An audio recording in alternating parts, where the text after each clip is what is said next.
Alors, le cours de ce soir, il est le Nishma de Chem Yosef ben Raphaël Veshlomit. Et Raphaël ben Yaakov Younes. Raphaël ben Yaakov Younes. Hamouz ben Adara. Hamouz ben Adara. Que les hommes. Tout. Joaïja bat Esther. Joaïja bat Esther. Si Mia bat. Non, ça c'est des CV. Ah, décès. Nishmatan Sora Betzra Chaim. Refoua Shelema le Chinok ben Chayamushka. Refoua Shelema. Nejma bat Melana.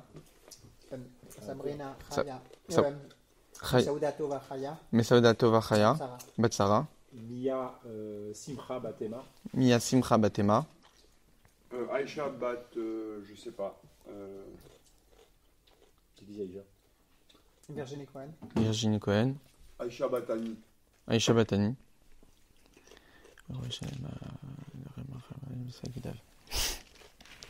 Alors, donc ce soir, on va étudier un mamar du Rabbi, qui a été dit en 73, qui se base sur, en réalité, la Mishnah qui introduit Pirkei Avot. On sait que depuis ce Shabbat, nous avons commencé à étudier les maximes des pères, le Pirkei Avot, qu'on étudie pendant la période entre Pessah et la fête de Shavuot. D'autres ont la coutume, comme chez les Ashkenazim, les Chabad, etc., on l'étudie Pirkei Avot jusqu'à Rosh Hashanah. Et nos maîtres ont considéré qu'avant l'étude de Pirkei Avot, on étudie une Mishnah, la fameuse Mishnah de Kol Israël Yesh Lahem. La Mishnah nous dit dans le traité Sanhedrin, Kol Israël Yesh Lahem Chelek Leolam Haba, que chaque juif a une part dans le monde futur. Et le rabbin nous expliquait qu'ici, le monde futur dont on parle dans cette Mishnah, c'est le monde de la résurrection. Ce n'est pas le Gan Eden, donc le monde d'après 120 ans, mais c'est bien le monde de la résurrection. Comme on le voit par la suite de la Mishnah, de la Mishnah, on fait part de tous ceux qui n'ont pas le droit au monde futur, même si la Mishnah nous dit tout le monde a le droit au monde futur, mais il y a quand même des exceptions.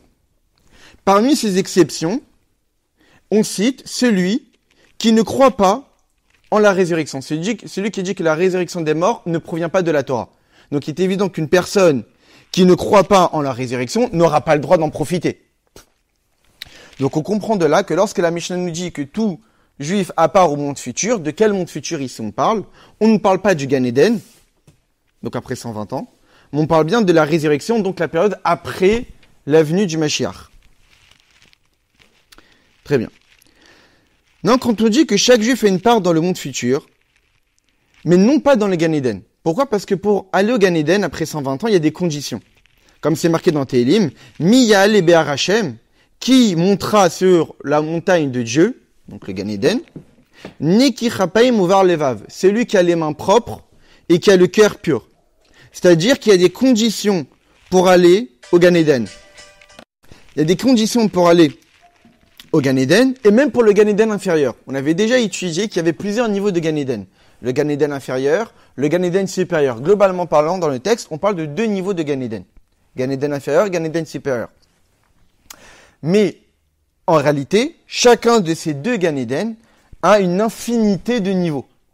Et qu'en réalité, l'âme, après 120 ans, elle espère monter de niveau en niveau au fur et à mesure du temps qu'elle reste là-haut. Pendant les 3 moments des prières, pendant 3 moments de la journée, on dit que la Neshama monte de niveau de grade. À chaque moment de son Yortzeit, de la date de sa Istalkut où il a quitté ce monde, l'âme aussi s'élève, etc.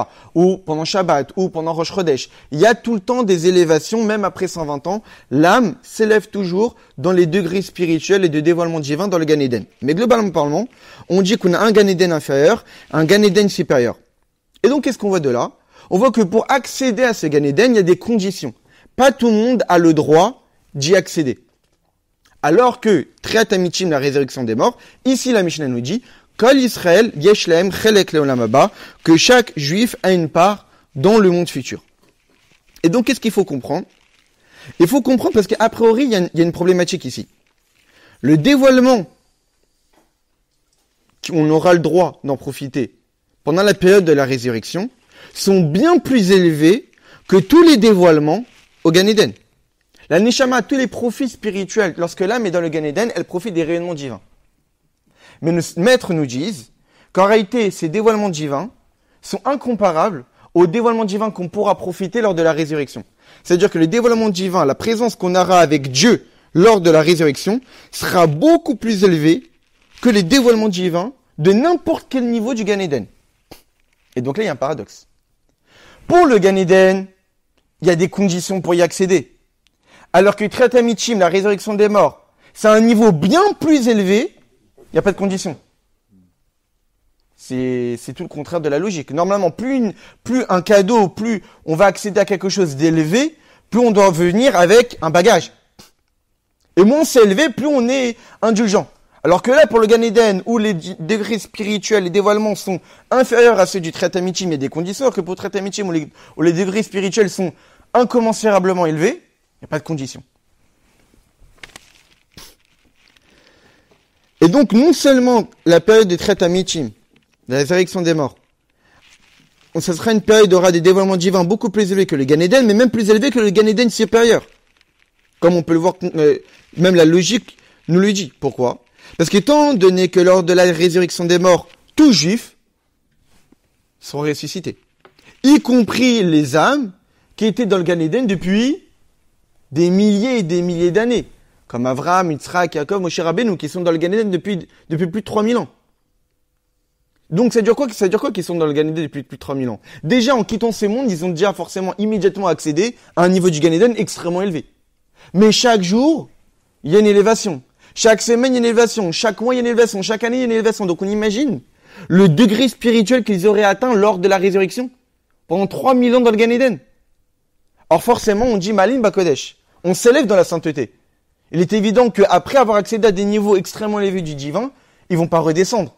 Donc forcément, si on va les faire profiter après de la résurrection, c'est évident que c'est pour atteindre des niveaux encore beaucoup plus élevés que ceux qu'ils avaient atteints en préalable. Donc on parle ici de personnages extrêmement élevés dans le spirituel, comme Abraham, Yitzhak, Yaakov, Moshe Rabbeinu, que de eux-mêmes, après 120 ans, lorsqu'ils ont quitté ce monde, bon, plus pour Abraham, Yitzhak, Yaakov, ils ont accédé déjà à un niveau de Gan Eden extrêmement élevé, et tout le temps où ils sont restés là-bas, ils ont tout le temps continué à s'élever, et pour autant, on va quand même les faire revenir pour profiter d'un dévoilement divin forcément encore beaucoup plus élevé.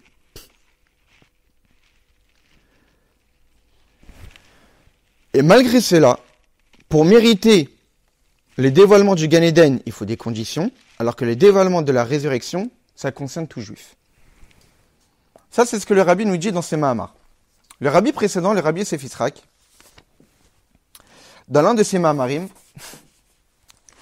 il explique plus ou moins la problématique ici.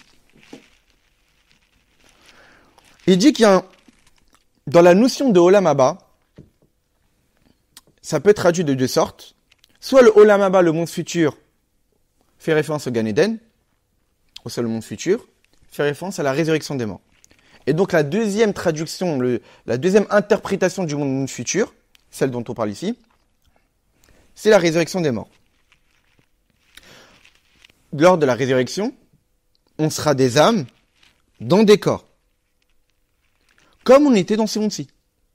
Sans aucune différence. La seule différence, c'est que ici, vu qu'on a un corps, on a besoin de se nourrir. Alors que lors de la résurrection, lorsque Dieu nous fera revenir ici, on ne mangera plus. Notre corps profitera du rayonnement divin. Donc même si on sera avec un corps physique et matériel, mais il n'aura plus besoin de se nourrir de mets matériels. Il se nourrira de rayonnement divin. Et il vivra seul. Comme le disent le maître dans la Gemara, Amar Rabba Amar Rabbi Yochanan, lo ki Yerushalem shel Hamazeh, Yerushalem shel Olam Haba. Yerushalayim de ce monde-ci n'est pas identique au Yerushalayim du monde futur. Yerushalayim de ce monde-ci, tout celui qui souhaite y aller peut y aller. Alors que celui du monde futur, En Olin et la Mezonanin là.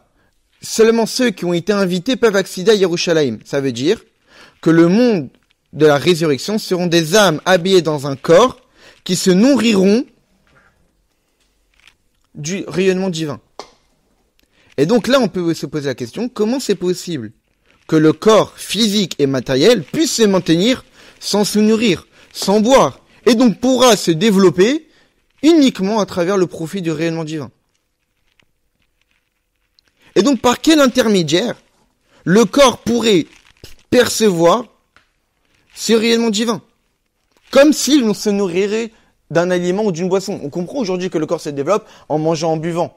C'est chimique, c'est avec des molécules, etc., etc. Mais là, on parle d'un corps qui restera physique, mais pour autant se nourrira, sera rassasié par du spirituel. Que l'âme soit rassasiée par du spirituel, c'est tout à fait compréhensible. Mais que le corps sera rassasié par du spirituel, comment ça marche?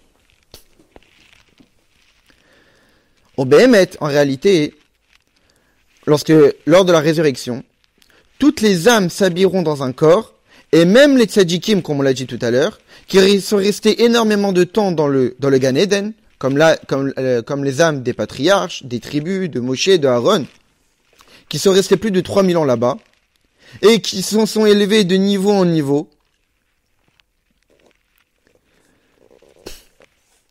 Eh bien, même eux auront besoin de s'habiller dans des corps pour profiter du rayonnement de la résurrection. En d'autres termes, tous les dévoilements divins de la résurrection nécessitent d'avoir un corps.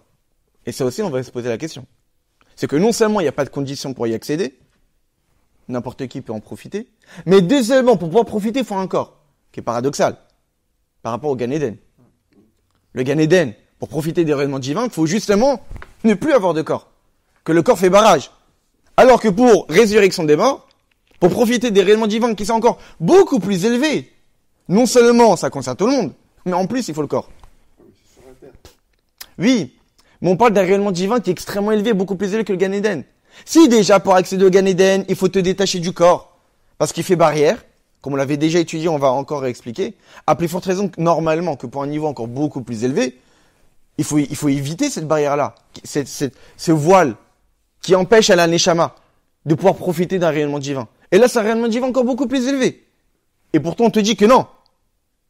Pour ce rayonnement extrêmement élevé, il faut précisément le corps. Je dirais presque que c'est normal. Pourquoi? Parce qu'a priori, la Neshama sans corps peut justement recevoir le dévoilement de la lumière divine. La preuve en est, c'est que dans le Gan Eden, où se dévoile le divin, est un plaisir pour l'âme sans corps. Mais lorsque la Neshama s'habille dans le corps voile et cache l'âme. Comme on peut voir pour Eliyahu Hanavi. On dit qu'Eliyahu Hanavi, il est monté vivant. Son âme n'a pas quitté son corps. Il est monté vivant avec son corps là-haut. C'est pour ça qu'il revient. Exactement. Mais pour autant, pour quelle raison il a mérité ça? Parce que son corps était raffiné. Comme son corps était raffiné, il était purifié, alors son corps ne faisait pas barrière pour monter dans les mondes spirituels. Mais pour autant, c'est pour quelle raison? Peut-être ça vous le savez pas.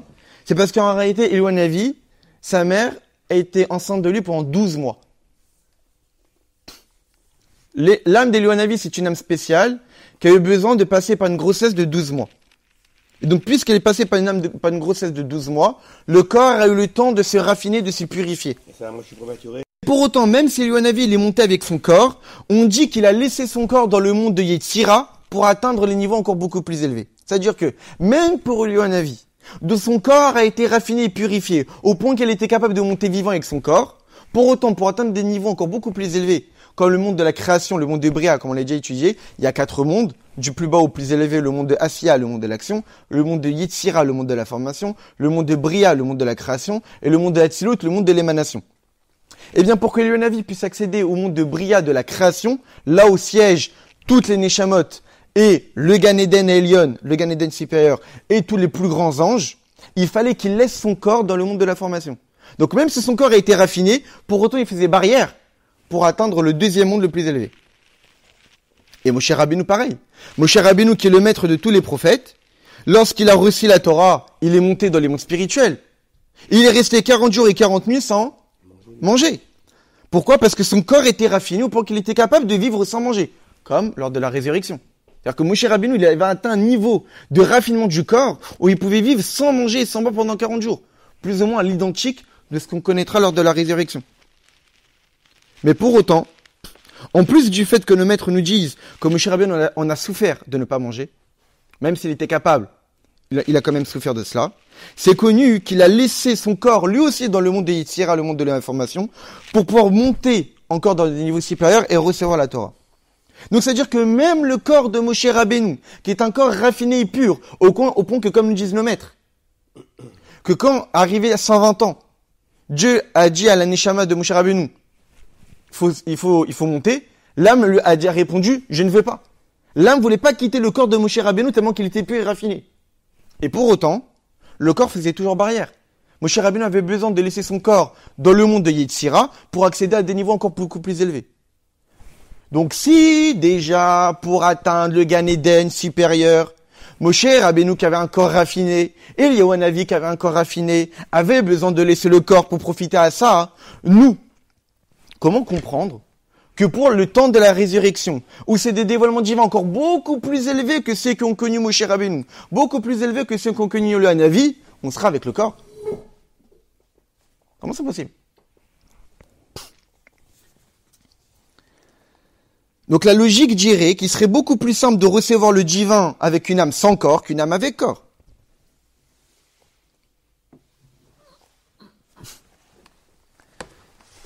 On reprend dans le Mamar du Rabbi. Donc là, on a la question. Donc là, la première question qu'on avait posée, c'est comment c'est possible que pour le Gan Eden, qui a priori a des dévoilements divins plus bas que ceux de la résurrection, le Gan Eden, il y a des conditions pour y accéder. Comme on l'avait souvent étudié, il fallait que l'âme se trempe dans un fleuve de feu. Pour accéder au Gan Eden, il fallait pour faire oublier toute la vie du monde physique et matériel, parce que ça pourrait faire obstacle, comme quelqu'un qui, comme on l'avait déjà étudié, comme quelqu'un qui est tout le temps dans les plaisirs grossiers et matériels de ce monde. Eh bien, le fait d'avoir exagéré dans les plaisirs, ça va faire obstacle pour la compréhension de la Torah et la proximité avec Dieu. Donc, de même, pour accéder au dévoilement divin du Gan Eden, il était nécessaire de se laver de toute l'emprise de ces mondes matériels.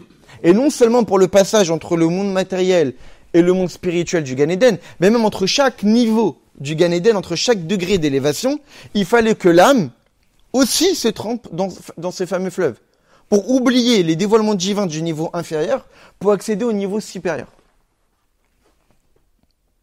Et malgré tout cela, donc on voit qu'il y a des conditions pour y accéder, alors que le Triat Amitim, la résurrection des morts, qui sont des dévoilements divins encore beaucoup plus élevés, ça concerne tout le monde. Deuxième question.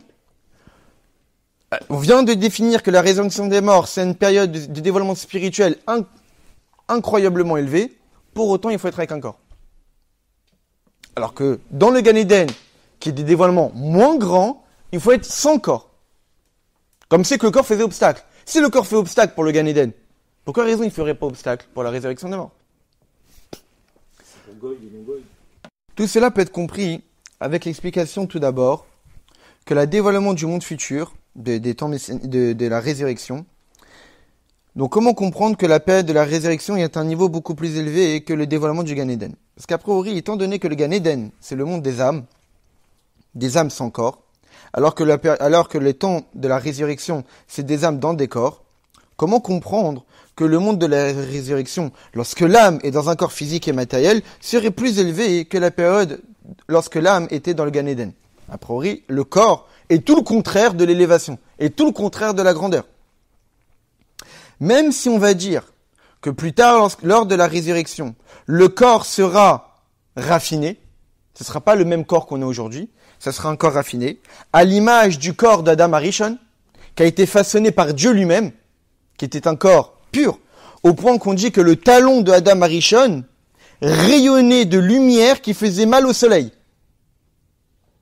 Alors que c'était un corps totalement pur, dont le talon, c'est-à-dire la partie la plus basse du corps, rayonnait comme le soleil. Et même plus que cela, en réalité, le corps sera d'une telle grandeur, qu'il sera encore beaucoup plus élevé que le corps d'Adam Arishon. Qu'ici, le Rabbi nous dit que, en réalité, la question se pose toujours, même si on va expliquer, parce que là, on va l'expliquer concrètement. Même si on va l'expliquer que, en réalité, on se pose la question, mais comment c'est possible qu'avec un corps lors de la résurrection, on pourra profiter des dévoilements divins encore plus élevés que le Gan Eden, on était sans corps? On explique, parce que notre corps sera différent, ce sera un corps beaucoup plus raffiné, beaucoup plus pur, beaucoup plus précieux et grand, à l'image du corps d'Adam Arishon qui a été créé et façonné par Dieu lui-même. Et même le Rabbi de rajouter que non seulement on sera comme le corps d'Adam Arishon, et même encore beaucoup plus élevé que le corps d'Adam Arishon. Et ça, on va l'expliquer pourquoi. Le rabbi précédent, dans un Mahamar, nous explique. Lors des périodes messianiques, donc on ne parle pas de résurrection ici, lorsque Mashiach viendra, on sera à la purification la plus totale du corps. Ça sera un corps qui sera pur. La pratique des mitzvot qu'on accomplira sera une pratique des mitzvot la plus parfaite qui existe. Comme c'est marqué, Vesham nase lefanecha ki mitzvot retzonecha, là-bas on accomplira tes mitzvot comme tu le souhaites. C'est-à-dire que quand Mashiach viendra, c'est là où on accomplira véritablement les mitzvot que Dieu attend de nous qu'on accomplit. C'est-à-dire que les sacrifices qu'aujourd'hui on accomplit, à l'époque du Beit HaMikdash, n'étaient pas encore véritablement comme Dieu le souhaite. C'est que même à l'époque du Beit HaMikdash, quand on accomplissait les sacrifices, parce qu'on peut se dire, pour quelle raison on dit que quand Mashiach viendra, on accomplira vraiment les mitzvot comme Dieu le souhaite? Parce qu'on récupérera toutes les mitzvot qu'on n'accomplit pas aujourd'hui.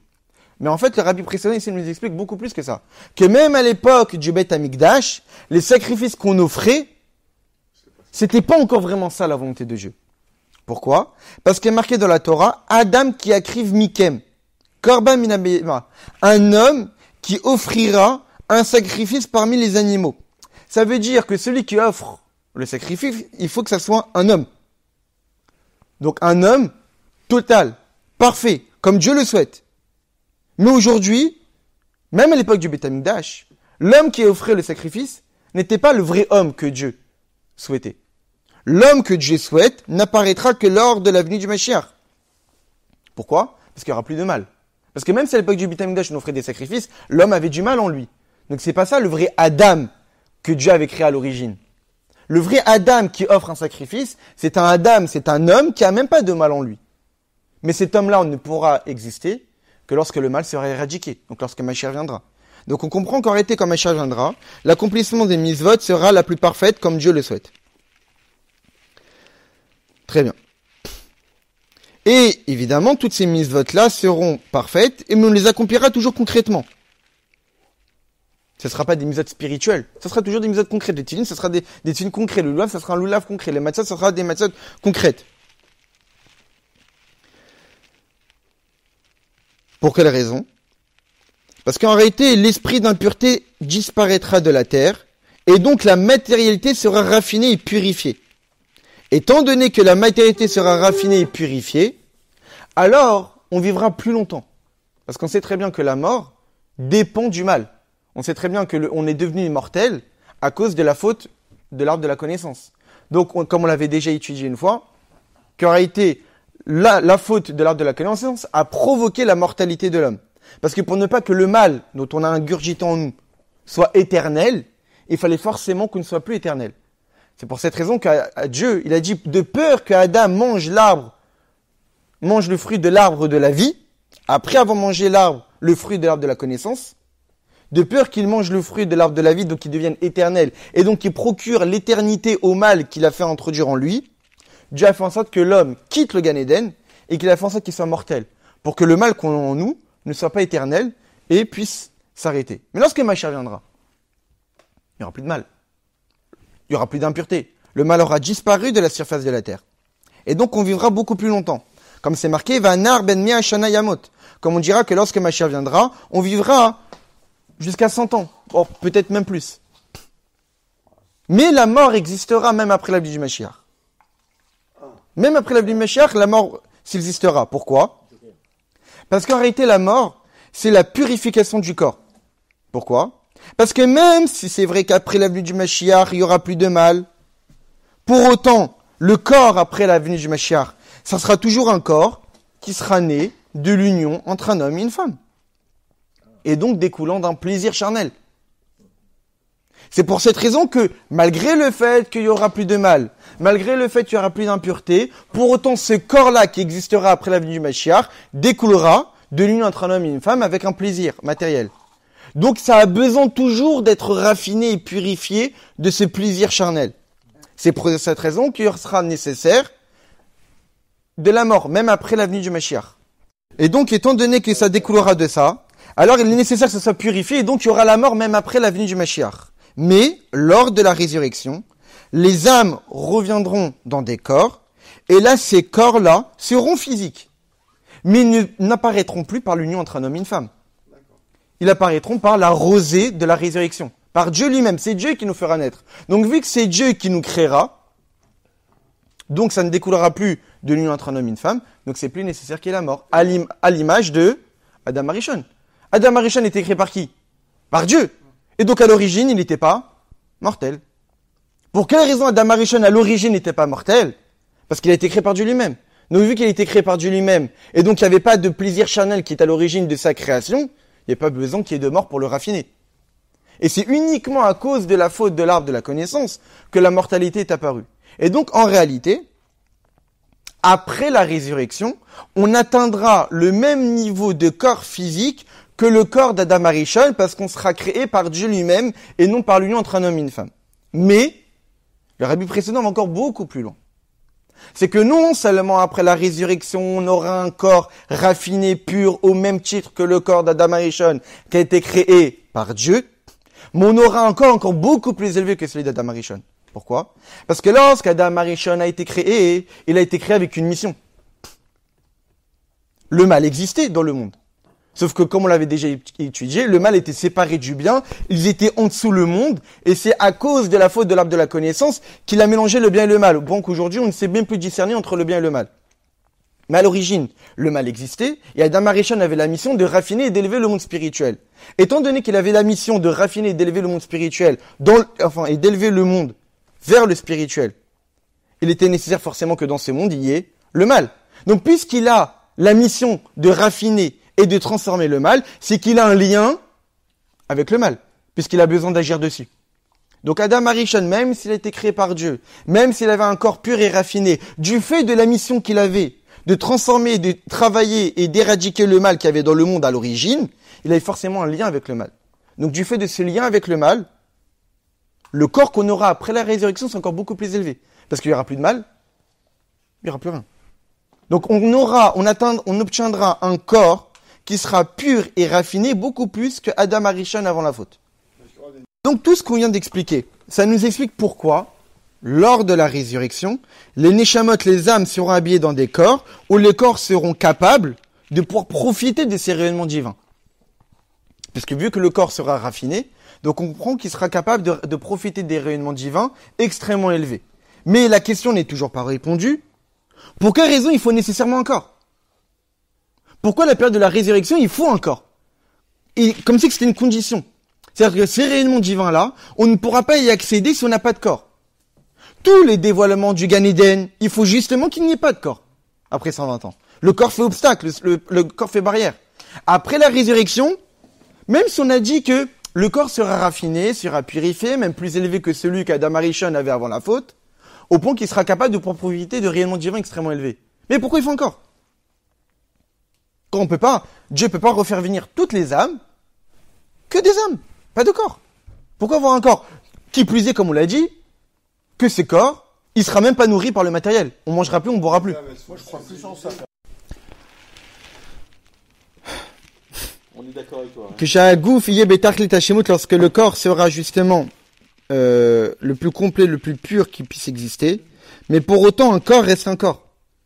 Un corps reste un corps matériel, physique, qui est limité. Beaucoup plus limité que le spirituel. Le physique, le matériel, il est limité par l'espace, il est limité par le temps. Alors que l'âme, elle n'est pas limitée par l'espace. Elle n'est pas forcément limitée par le temps. Et malgré le fait que le corps, par définition, même le plus raffiné qui existe, un corps reste un corps. Donc un corps reste limité. Un corps impose la limite. Une limite d'espace, une limite de temps. Et malgré le fait qu'un corps, de manière naturelle, il est limité, on te dit que pour profiter des dévoilements de la résurrection, il faut précisément qu'il y ait un corps. Ça veut dire que parmi les différences entre les dévoilements divins du Gan Eden et les dévoilements divins des temps de la résurrection, c'est pour recevoir les dévoilements du Gan Eden, il fallait se débarrasser de toute emprise matérielle, qu'avant que la Neshama monte dans le Gan Eden, il était nécessaire que l'âme, comme on l'a déjà étudié, comme on l'a déjà dit tout à l'heure, se trempe dans le Nahar Dinor, dans le fleuve de feu, pour oublier toute sa vie physique et matérielle, qui pourrait faire obstacle au profit des rayonnements divins. Il en est de même entre chaque degré des Gan Eden, qu'il faut oublier le degré précédent, alors que pour recevoir les dévoilements de la résurrection, il faut passer par un corps. Tout le contraire de ce qui se passe dans le Gan Eden. Donc, on répète les deux questions fondamentales. Pourquoi pour le Gan Eden, il y a des conditions pour mériter. Pas tout le monde mérite le Gan Eden. Alors que pour la résurrection, tout le monde est concerné. Deuxième question. Pour le Gan Eden, qui est des dévoilements divins inférieurs à la résurrection, il faut se débarrasser de toute emprise physique et matérielle du corps. C'est seulement l'âme qui pourra profiter de ça. Alors que pour la résurrection, qui sont des dévoilements divins encore beaucoup plus élevés, il faut obligatoirement qu'il y ait un corps, qui par définition est limité. Comment le Rabbi nous explique? Alors c'est marqué dans la Torah, Zot ha-Torah, Adam. Voici la Torah, c'est l'homme. Et le Rabbi précédent dans un Mahamar nous dit que Zot, voici. Quand on dit voici, c'est quelque chose qu'on saisit. C'est quelque chose qu'on comprend. C'est quelque chose qui est dévoilé à nos yeux. Eh bien, le verset de la Torah nous dit, Zot ha Torah, voici la Torah. Ça veut dire, c'est quoi la Torah? Qu'est-ce qui va te faire comprendre et te dévoiler ce qu'est la Torah? Adam, c'est l'homme. Ça veut dire, comprends ce qu'est l'homme, tu comprends ce qu'est la Torah. La Torah est comparée à l'homme. De même que l'homme est composé de deux entités, un corps et une âme, eh bien, il en est de même pour la Torah, elle est composée de deux entités, un corps et une âme. Comme le mot Adam, Adam, comme le dit le Shlach Kadosh, c'est composé d'un Aleph et de Dam. Dam, c'est le sang, donc le corps, le physique, et Aleph, c'est Echad, l'unicité de Dieu, Alofo Shalom, le maître du monde. Donc c'est le divin dans le sang, dans le physique. C'est pour cette raison que Adam, l'homme, il est composé d'un Aleph, le spirituel, dans Dam, le sang, le physique. Eh bien, la Torah nous dit que pour comprendre la Torah, comprend l'homme. L'homme est composé d'un corps et d'une âme. La Torah aussi est composée d'un corps et d'une âme. Même si dans la Torah, il y a l'âme de la Torah et le corps de la Torah, comme par exemple le corps de la Torah, c'est toutes les lois, la halacha, le Talmud, donc tout ce qui est, toutes les lois concernant le physique. Les prêts, l'emprunt, le meurtre, etc.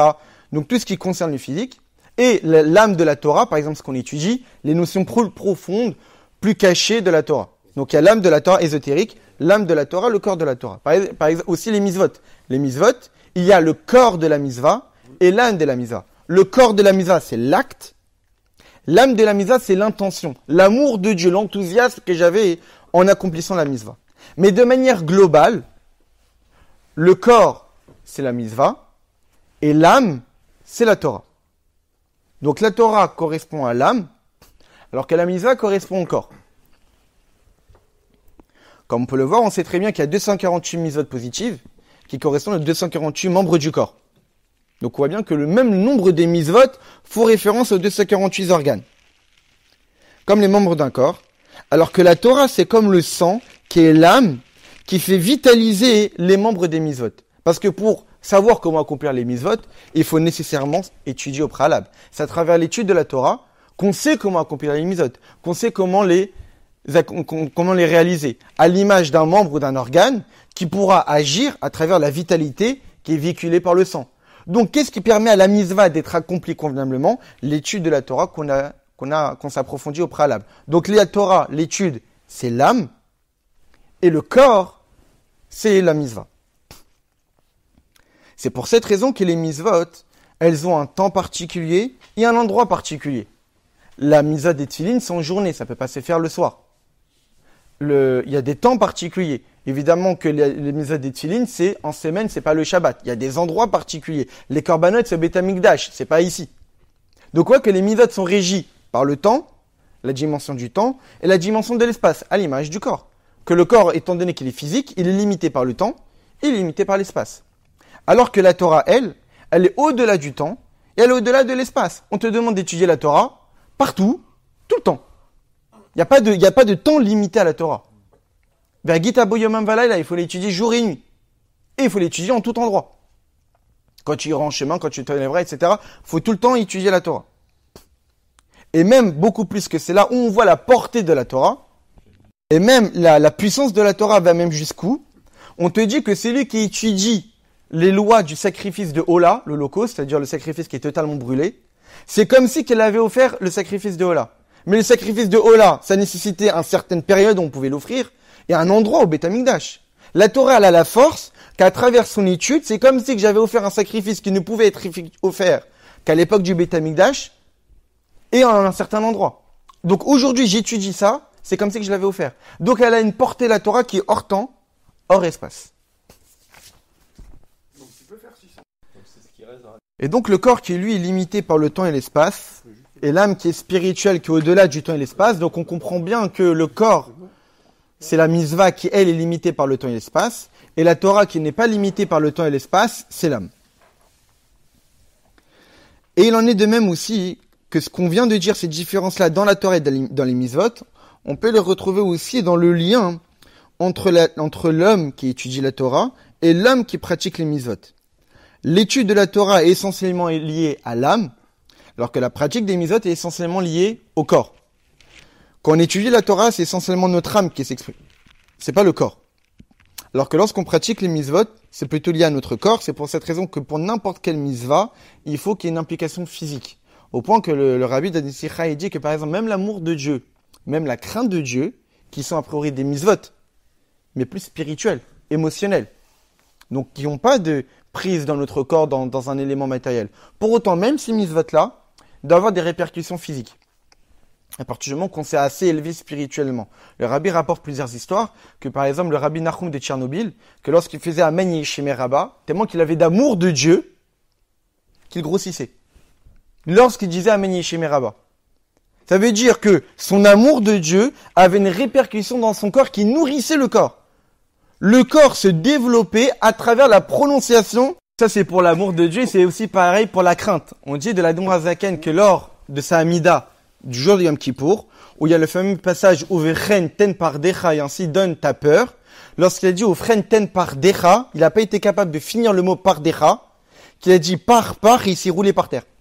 Il n'arrivait pas à finir le mot, il n'était pas capable de finir le mot, tellement qu'il ressentait le sens du mot par decha, ta peur. Et lorsque il a vécu ce moment de crainte, après, il s'est plus ou moins calmé, et il a continué sa mida. Pareil pour le Tzemar Tzedek. Une fois au Tzemar Tzedek, pendant un Farbrgan, on lui a ramené une bouteille d'alcool qui avait été plus de 96 degrés. Donc, c'est-à-dire... Voilà. Et il a bu. Donc on imagine qu'après avoir bu plusieurs verres de 96 degrés, et pour autant, le rabbi raconte dans la Sikha que le Tzemar Tzedek, il a fait ce geste-là, et par la crainte de Dieu qui l'inspirait, c'est comme si qu'il avait vidé tout l'effet de l'alcool. Et pareil, on raconte une fois que c'était un Farmagan de Purim, où je ne sais plus en quelle année, je crois que c'était en Tafshin Tret, donc ça veut dire en 58, je crois. Il y avait celui qui versait le rabbi pendant les Farmagan, qui versait, etc. Et le rabbi lui a dit de faire les chaim, de faire les chaim, de faire les chaim, de faire les chaim. Tant que le rabbi était dans la salle, il tenait debout. Le Farmagan, la personne en question qui a bu énormément, vraiment énormément. À la fin du Farmagan, le rabbi a quitté la salle et est tombé direct. C'est-à-dire que par la présence du rabbi, la présence spirituelle divine du rabbi, qu'est-ce qu'on voit de là? On voit qu'en réalité, les mitzvot, même les mitzvot les plus spirituelles, ont une implication concrète. On doit espérer et les développer de manière qu'il y ait une application concrète. Donc l'étude de la Torah est essentiellement associée à notre âme, alors que la pratique des mitzvot est essentiellement attachée à notre corps. C'est connu que la Torah est au-dessus des mitzvot. Généralement, lorsqu'on demande à quelqu'un qui est le plus important dans l'étude de la Torah et la pratique des mitzvot, alors lorsqu'on va dans le texte, on voit par exemple, c'est marqué dans la Gemara, que si une personne est en train d'étudier la Torah, et qu'il y a une mitzvah à accomplir qui se présente devant lui, c'est à quelqu'un d'autre qui peut l'accomplir, alors il reste à étudier la Torah. Ça veut dire que l'étude de la Torah, d'une certaine manière, a plus de valeur que l'accomplissement d'une mitzvah. Je dis bien d'une certaine manière. Parce qu'en réalité, aujourd'hui, on voit que la Torah est supérieure aux mitzvot.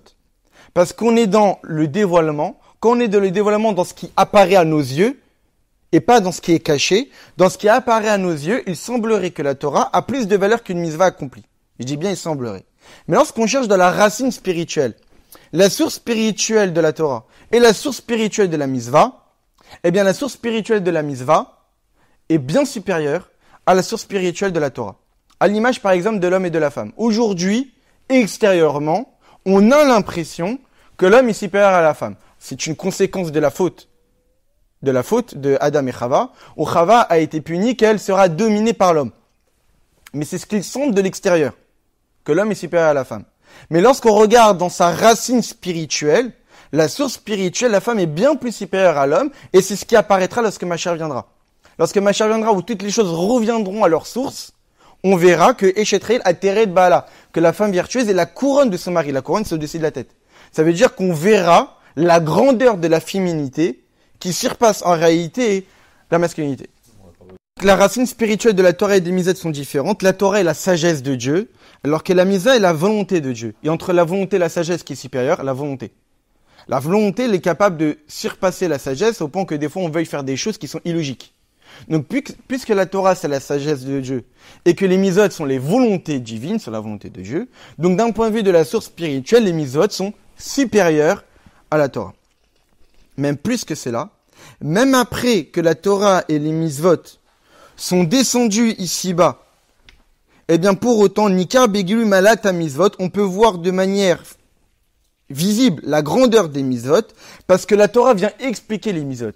Quand la Torah vient expliquer les mitzvot, ça voudrait dire que l'essentiel c'est les mitzvot, et tout le devoir de la Torah c'est de venir nous les expliquer.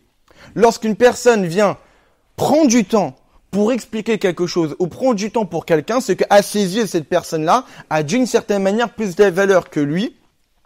C'est pour cette raison qu'elle est capable de prendre du temps pour elle. Pareil pour la Torah et les mitzvot, vu que la Torah explique les mitzvot, à partir du moment où on a compris que tout le but de la Torah, c'est pour nous expliquer les mitzvot, on comprend de là que les mitzvot sont l'essentiel et que la Torah vient justement accompagner les mitzvot pour nous donner un sens et nous permettre de pouvoir les accomplir. De là, qu'est-ce qu'on comprend ? On comprend que de même que la neshama et le corps qui se trouvent dans l'âme, qui sont l'image de la Torah et des mitzvot, même si la vitalité du corps, comme on l'avait dit tout à l'heure, provient de l'âme, c'est l'âme qui vitalise le corps. Pour autant, la source du corps est supérieure à la source de l'âme. Comme c'est expliqué dans de nombreux endroits, que l'amour et le lien entre Dieu et nous provient de l'âme. Dieu nous aime du fait de notre âme, à l'image de Bani Matem Lachem Lekechem, vous êtes les enfants de Dieu. Pour quelle raison nous sommes les enfants de Dieu ? Du fait de notre âme.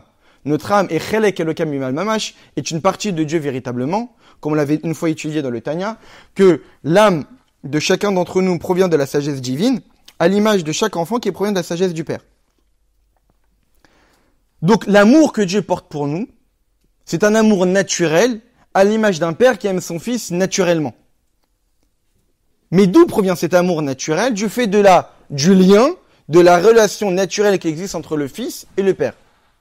Donc l'amour que Dieu porte pour nous, c'est un amour qui découle d'une relation filiale, d'une relation profonde entre l'âme et Akadosh Baruch Hu. Donc qu'est-ce que ça signifie ?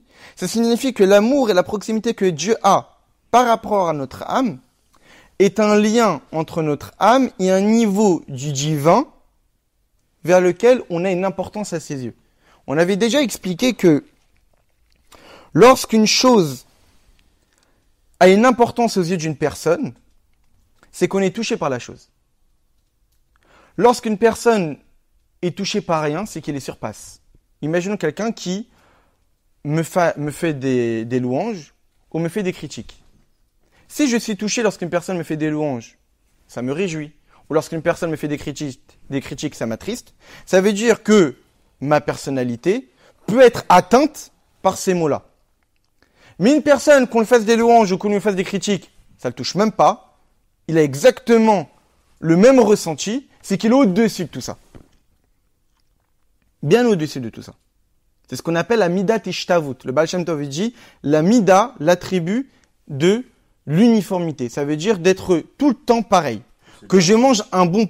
Donc en réalité, quand on est touché par quelque chose, c'est qu'on a une relation avec cette chose-là. On peut être touché par elle, on peut influencer par elle. Le fait qu'Akadosh Baruch Hu nous aime du fait qu'on a une Neshama, ça veut dire que cet amour-là relève d'un niveau du divin qui peut être touché par nous-mêmes. Parce que du fait que nous sommes ses enfants à ses yeux, de la même manière que du fait de la relation que j'ai avec mon enfant, je suis touché par lui, donc je l'aime. Eh bien, l'amour que Dieu, ça signifie que la source de l'amour que Dieu porte pour nous provient d'un niveau du divin où l'être aimé prend de la place aux yeux de Dieu. Nos enfants ont une importance à nos yeux. On donne notre vie pour eux. Ils ont une importance à nos yeux. Donc ça veut dire que en nous-mêmes, dans notre vie, Ils prennent de la place. Eh bien, dans la relation entre Dieu et nous, d'un point de vue de l'âme, on prend de la place. Dans le sens que on a une importance aux yeux de Dieu, comme un enfant qui a de l'importance aux yeux de son père. Mais ça, c'est la relation entre Dieu et l'âme. Mais la relation entre Dieu et le corps n'a pas de grandeur. Dieu n'aime pas notre corps. Dieu n'est pas attaché à notre corps. Dieu fait de la grandeur du corps. Le corps n'a aucune grandeur aux yeux de Dieu. Mais pour autant, Dieu a choisi notre corps. Donc le lien entre Dieu et notre corps, ce n'est pas un lien relevant d'un niveau du divin par le biais desquels on a une place à ses yeux. C'est un lien qui relève de l'essence même de Dieu. Comme c'est marqué dans les écrits de Chassidut, que lorsque Dieu nous a choisis, il nous a choisi notre corps et non pas notre âme. Lorsque Dieu a fait un choix lors du don de la Torah, il a choisi notre corps. Pourquoi? Parce que lorsqu'on dit que que Dieu tu nous as choisis parmi toutes les nations, le fameux texte qu'on lit dans la Mida des trois fêtes. Un choix, comme on l'avait déjà étudié, forcément, c'est entre deux choses totalement identiques. Choisir entre le coca et l'eau, c'est pas un choix. Il y a des raisons qui nous pousseraient à choisir l'eau, parce que c'est pas sucré, c'est meilleur pour la santé. Et il y a des raisons qui nous pousseraient à choisir le coca. C'est un meilleur goût, etc. Ça, c'est pas un choix. Parce qu'il y a une raison derrière qui nous pousse à choisir. Un choix, c'est par exemple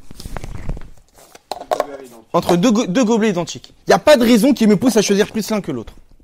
Là, je fais un vrai choix. Lorsque Dieu, on dit qu'il nous a choisis, donc il a choisi quelque chose qui est totalement identique avec un non-juif. Évidemment, c'est pas l'âme. Parce que l'âme n'est pas identique. C'est d'un point de vue du corps. Et malgré le fait qu'on est identique au corps d'un non-juif, Dieu nous a quand même choisi. Donc, à travers le choix du corps, quel niveau du divin s'est exprimé? Pas la réflexion. Parce que la réflexion, il n'y a pas de logique à choisir plus un vers qu'un autre. Ils sont identiques. Il n'y a pas de volonté. Parce que si on est volonté par quelque chose, c'est que ça nous touche. C'est l'essence même de Dieu qui a choisi le corps. Donc, quand on regarde la relation entre un juif et Dieu, la relation entre l'âme et Dieu, c'est une relation d'amour. Comme un père avec son fils, on a de la place. Donc, c'est un niveau du divin où on peut avoir une importance à ses yeux. Donc, si on a de l'importance par rapport à un niveau du divin, c'est forcément un niveau du divin qui est proche du monde, vu qu'on a l'importance à ses yeux. Mais d'un point de vue du corps, le choix que Dieu a fait dans notre corps, c'est l'essence même de Dieu qui est intervenu ici. C'est pour ça qu'il faut le corps. Donc, qu'est-ce que ça signifie? Ça signifie que quand on dit que la Neshama vitalise le corps, certes, d'une certaine manière, on voit ici la supériorité de l'âme par rapport au corps, puisque l'âme, c'est ce qui vitalise le corps. Mais ça veut dire que l'âme s'investit pour le corps. Lorsqu'on dit que l'âme vitalise le corps, ça veut dire que l'âme s'investit pour le corps, à l'image de la Torah qui explique les mitzvot. Ça veut dire que les choses essentielles, c'est le corps. Au point que la Neshama soit là pour uniquement la vitaliser. Donc, qu'est-ce qu'on comprend de là? On comprend la valeur du corps. Que le corps, c'est quelque chose où s'exprime l'essence de Dieu. L'âme, ça s'exprime à un niveau du divin. Mais dans le corps, qui n'a aucune grandeur, et pour autant Dieu l'a choisi, ça prouve que dans le corps, il y a une marque de l'essence même de Dieu. À l'image des mitzvot, qui sont des actes concrets, mais qui relèvent de la volonté de Dieu, qui est beaucoup plus supérieure à la Torah, qui relève de la sagesse de Dieu. Et ça va même beaucoup plus loin. Lorsqu'on regarde le juif qui est concerné par les mitzvot, eh bien, l'obligation d'accomplir les mitzvot est identique pour tous. Il n'y a pas un juif qui est plus concerné par l'accomplissement des mitzvot qu'un autre. On est tous au même niveau dans l'accomplissement des mitzvot. Il n'y a pas de distinction. La mitzvah, les tefilines accomplis par Moshe Rabbeinu, c'est la même mitzvah des tefilines qu'on accomplit nous tous les jours. Il n'y a pas de différence. Tu as mis les tefilines, tu as fait la mitzvah. C'est exactement au même niveau. Et on est tous concernés par ça. Alors que d'un point de vue de l'obligation d'étudier la Torah, et là je reviens à ce que j'ai dit tout à l'heure Stéphane, alors que d'un point de vue de l'obligation d'étudier la Torah, il y a des différents niveaux. Ceux qui sont Yoshve Oel, ça veut dire ceux qui sont à la Yeshiva, etc., ils n'ont pas chez Yeshlem Pnai, Achiyuv de Veagit Aboyom Valela, vu qu'ils ne travaillent pas, et que toute leur vie est vouée à l'étude, donc ils vont accomplir la mitzvah d'étudier la Torah au pied de la lettre, et Veagit Aboyom Valela, étudier jour et nuit. Dans son sens le plus simple. Alors que les Baalei Asakim, ceux qui travaillent, eux s'acquittent de la mitzvah d'étudier la Torah en étudiant un chapitre le matin et un chapitre le soir. Donc on voit que même si on a tous l'obligation d'étudier la Torah, on n'est pas tous autant concernés par l'accomplissement de cette mitzvah. Alors que pour les mitzvot, toutes les mitzvot, on est tous concernés de la même manière. Alors que pour l'étude de la Torah, ça dépend du rôle que tu as dans le peuple juif. Est-ce que tu es plutôt Issachar, celui qui étudie la Torah, ou tu es plutôt Zevulun, celui qui travaille? Mais l'un comme l'autre, on doit étudier. Mais pas forcément avec les mêmes raisons. Avec la même quantité. Pour quelle raison? Pour quelle raison il y a ces différences-là? C'est parce que qu'il y a mizot ou ratzon elyon.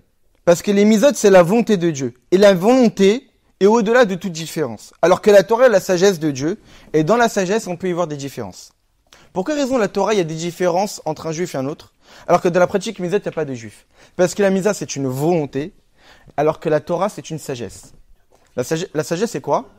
Je peux la comprendre un petit peu. 10%, 20%. Ça a du sens de dire que j'ai compris une partie. La sagesse, c'est pas soit j'ai totalement compris, soit j'ai rien compris. C'est pas binaire.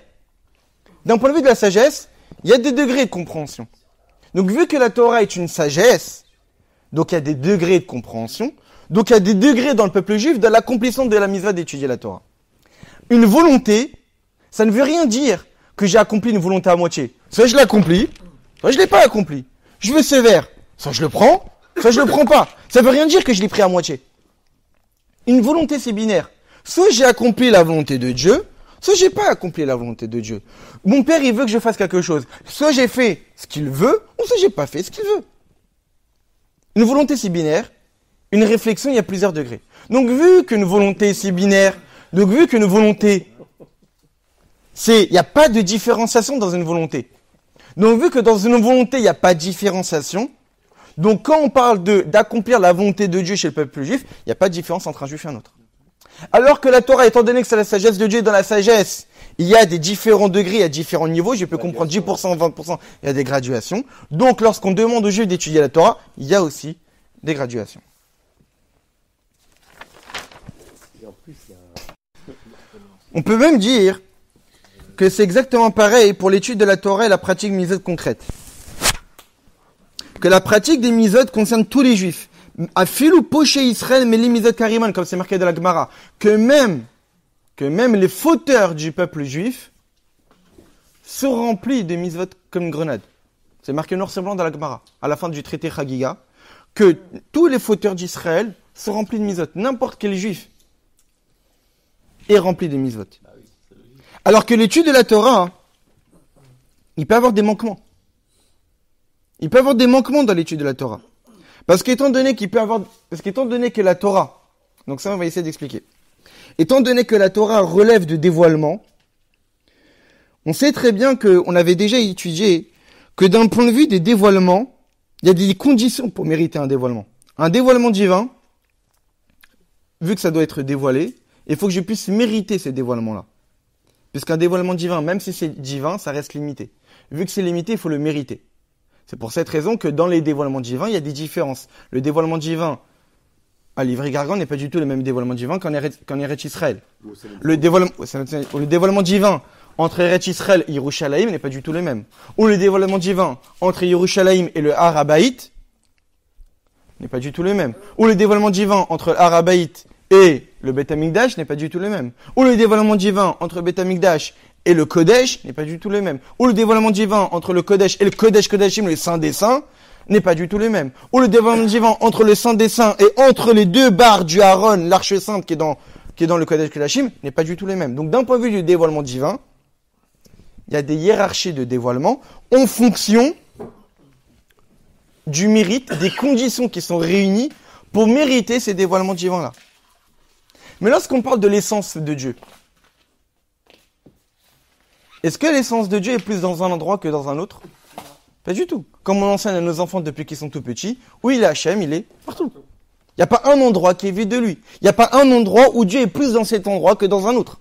Si on dit que Dieu est plus dans un endroit que dans un autre, c'est-à-dire que Dieu est limité par l'espace. Au point qu'il y aurait un espace qui serait plus adéquat pour lui qu'un autre. Et ça, c'est pas possible. Donc, dans les dévoilements divins, ça a besoin de conditions. Il faut qu'on ait le mérite pour mériter ces dévoilements divins. À l'image, la Torah, qui est un dévoilement divin, qui est une réflexion. La réflexion ne siège où? Que dans le cerveau. Il faut qu'il y ait un organe qui a été façonné d'une certaine manière pour mériter que la réflexion se dévoile là-bas. Mais la volonté, est-ce qu'il y a un organe qui est le réceptacle de la volonté? Aucun. Parce que la volonté, c'est une force de l'âme qui relève de l'essence même de l'âme. Et l'essence n'a pas besoin de conditions pour pouvoir s'exprimer. De la même manière qu'un dévoilement divin a besoin de conditions qu'on mérite ce dévoilement-là, la réflexion s'exprime dans l'organe du cerveau et ne peut pas s'exprimer dans les pieds. Alors que la volonté s'exprime autant dans la tête que dans les bras, que dans les jambes, que n'importe quelle partie du corps, parce que la volonté est au-dessus de ça et dépend de rien pour pouvoir s'exprimer. Eh bien, c'est exactement pareil. Étant donné que les mitzvot, ça relève de la volonté de Dieu, donc ça concerne tous les juifs de manière identique. Il n'y a pas de différence. Comme l'essence même de Dieu qui est partout pareil. Étant donné que la Torah, c'est la sagesse de Dieu, la sagesse ne peut se dévoiler que dans un organe qui lui convient. Donc la Torah, il y a des différences entre les juifs. Il y a peut-être certains juifs qui ont plus de mérite, qui ont une neshama plus élevée, qui vont pouvoir accéder à des niveaux de Torah plus élevés, et d'autres qui ont un niveau d'âme moins élevé, qui vont pouvoir accéder à un niveau de Torah moins élevé, et en fonction du rôle que Dieu nous indiquait. Soit on est ceux qui étudient la Torah toute la journée, ou soit on est des gens qui travaillent, et bien on va accomplir la mitzvah d'étudier la Torah différemment.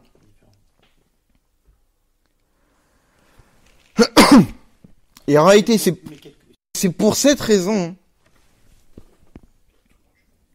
que Kol Israël Yeshlem Chelek L'Olam Haba, que chaque juif a une part dans le monde futur, que chaque juif a une part dans la résurrection. Que même s'il est vrai que les dévoilements divins de la résurrection sont bien plus élevés que le dévoilement divin du Gan Eden, malgré cela, ça va concerner tout le monde. Pourquoi? Parce que dans le Gan Eden, les dévoilements du Gan Eden proviennent des dévoilements divins de l'étude de la Torah qu'on a étudiée ici-bas. On sait très bien que chaque étude, que chaque mitzvah est une source de lumière divine qu'on dévoile. Qu'aujourd'hui on ne voit pas. Je vois pas la lumière divine qu'on provoque à travers l'étude qu'on a fait ce soir. Ou je vois pas la lumière divine que j'ai provoquée en mettant mes tefilines ce matin. Mais il y a une lumière divine qui a été produite. Eh bien, dans le Gan Eden, on profitera des lumières divines produites par notre étude qu'on a fait ici-bas. Puisque l'étude de la Torah, c'est l'âme. Puisque l'étude de la Torah, il y a des conditions pour la mériter. Alors, pour mériter les dévoilements divins du Gan Eden, c'est pas avec le corps. C'est que l'âme. Parce que la Torah, c'est l'âme. Et puisque la Torah, ça nécessite des conditions, alors pour accéder au Gan Eden, il y a des conditions pour y accéder. Parce qu'on va profiter des lumières divines produites par l'étude de la Torah qu'on aura étudiée ici-bas. Alors que lors de la résurrection, on profitera des lumières divines produites par les mitzvot qu'on accomplit aujourd'hui. Et puisque les mitzvot accomplis aujourd'hui concernent tous les juifs de la même manière, on est tous concernés par la pratique des mitzvot, alors chaque juif a une part dans le monde futur. Il n'y a pas de distinction. Des distinctions existent d'un point de vue de l'étude, mais il n'y a pas de distinction entre un juif et un autre par rapport à la pratique des mitzvot. Ne puisqu'il n'y a pas de distinction entre un juif et un autre d'un point de vue de la pratique des mitzvot, puisqu'après la résurrection, on profitera des lumières divines produites par la pratique des mitzvot, donc il n'y a pas de distinction entre un juif et un autre, on est exactement au même niveau par rapport à ça.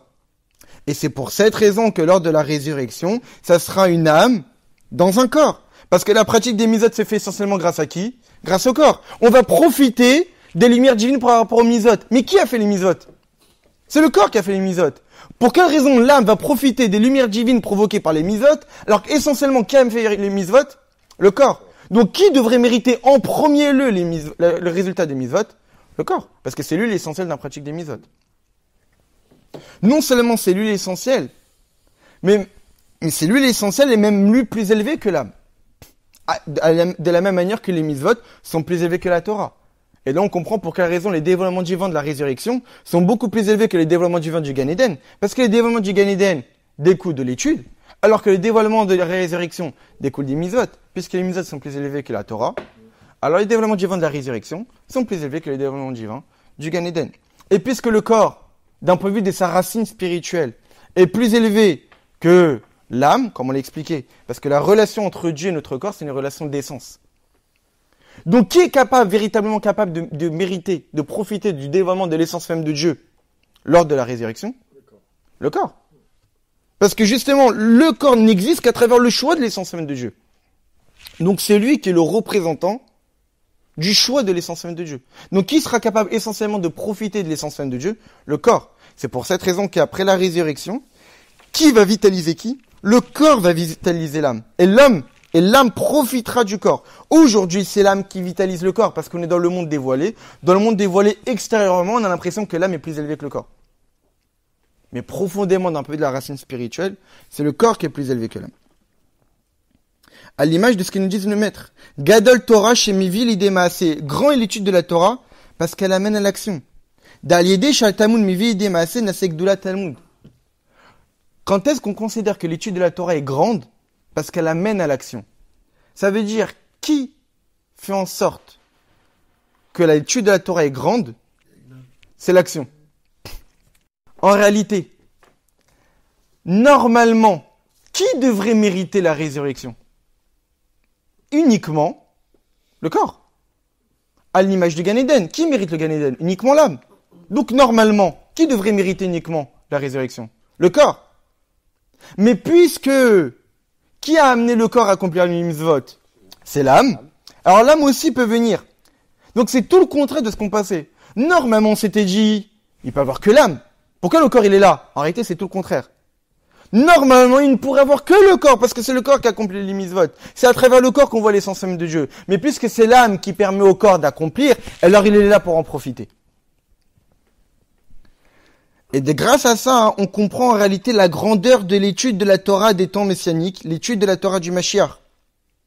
Que là, à ce moment-là, il y a Gilui Deshlimut Torah Mitzadasma, on aura le dévoilement de l'essence même de la Torah de par elle-même, Veilui Shi'az Ve Torah Lida Elui des Mitzvot, et la grandeur de l'étude de la Torah proviendra à travers la pratique des Mitzvot. Ça veut dire que aujourd'hui, c'est la Torah qui permet à nous d'accomplir les mitzvot. Lorsque Mashiach viendra, c'est la grandeur de la valeur des mitzvot qui seront les véritables mitzvot, comme on l'a dit. Les vrais mitzvot qu'on accomplira lors de la venue du Mashiach, qui apporteront la grandeur à l'étude de la Torah. Et c'est exactement pareil par rapport à l'âme. Que de Nesaf, la Zeshazit Gale Shoresh Anishamot Atzmam, qu'en plus du fait que lorsque Mashiach viendra, on dévoilera la racine, la source spirituelle des Neshamot, Tekabel Aneshama Gam Agilui des Malat Agouf, en réalité, la Neshama pourra profiter du dévoilement de la grandeur du corps. Et Viratson, et que ce soit la volonté de Dieu. Shaliede Masin, nous va vous dater que grâce à nos actions, à nos efforts qu'on accomplit aujourd'hui, Obiprat, en particulier lorsqu'on s'investit, on fournit des efforts pour répandre les secrets de la Torah, l'étude de la Chassidut, alors on puisse mériter d'étudier la Torah du Mashiach, de la bouche du Mashiach, très prochainement.